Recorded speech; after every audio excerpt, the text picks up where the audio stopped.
Hello guys, napalitan natin yung battery ng ating sasakyan kasi nag-discharge na siya, hindi na siya gumagana. Nabili ko lang to sa murang presyo, mga ano lang 3,000 plus, mga almost 4,000, but may warranty siya na 15 months. Subukan nating ikabit sa ating sasakyan na Almera 2017 na model.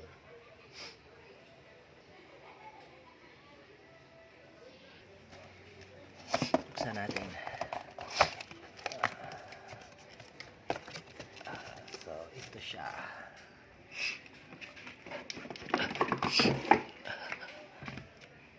Ayan.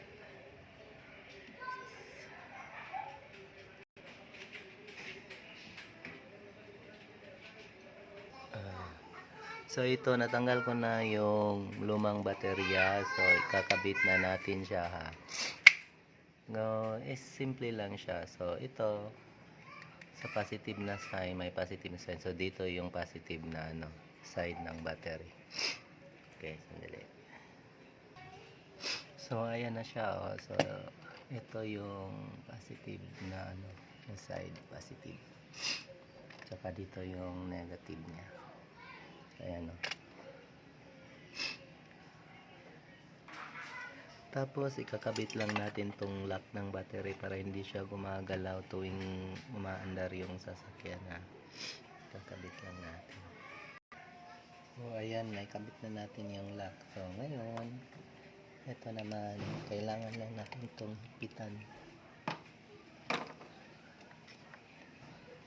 Kailangan lang itong higpitan.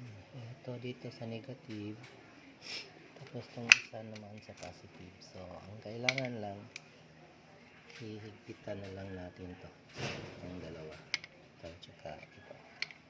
Okay, so ayan, tapos na, mahigpit na siya, mahigpit na. So subukan natin i-start ha. Subukan natin i-start.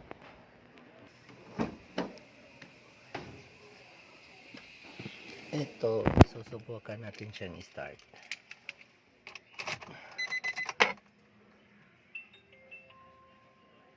So ayan, tingnan natin. Start ko na.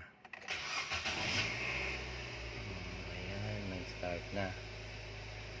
So ayan, ganun lang katali yung magpalit ng battery ng sasakyan. Ating Almera na 2017 na model. Bye bye.